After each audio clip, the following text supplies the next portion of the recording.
আসসালামু আলাইকুম। তো আমার কাছে এখন দেখতেছেন ইয়ামাহা এন্টাসার, আপনারা সবাই চিনেন ইয়ামাহা এন্টাসার বাইক। তো এটা এখন আমি ইঞ্জিন বানতেছি। ইঞ্জিন বানতে সময় অনেক সময় এই যেটা হোয়াইট ব্যালেন্সার যেটা আছে, তো অনেকেই মানে কি করে এভাবে করে লাগাই দিয়ে বলে যে ইঞ্জিন বাঁধা হয়ে গেছে। তা আমি বলে যে এটা হয় নাই। তো এটার একটা টাইমিং আছে, তো টাইমিংটা কীভাবে মিলাবেন আসুন দেখাই আমি। তো আমার সাথে থাকুন, দেখাচ্ছি। তো এই দেখতেছেন এই টাইমিংয়ের কিন্তু একটা ছিদ্র আছে, দেখতেছেন? এই দেখুন একটা আছে যে কিন্তু এখানে দেখছেন। তো এটা এবার কীভাবে মিলাবেন আমি দেখাই। সুন্দর করে এভাবে দাঁতে বসা দিবেন, দেখছেন দুটোটা সুন্দর মিলে গেছে।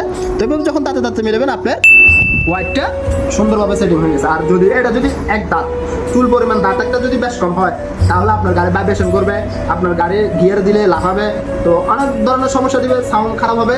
তো আশা করি টেকনিশিয়ান ভাইরা বুঝতে পেরেছেন। আর যারা আমার ফ্যান ফলোয়াররা আছেন তারা আমার ভিডিওটা দ্রুতভাবে শেয়ার করে দেবেন। আর 10 million views. আশা করি বুঝতে পারবেন। ধন্যবাদ।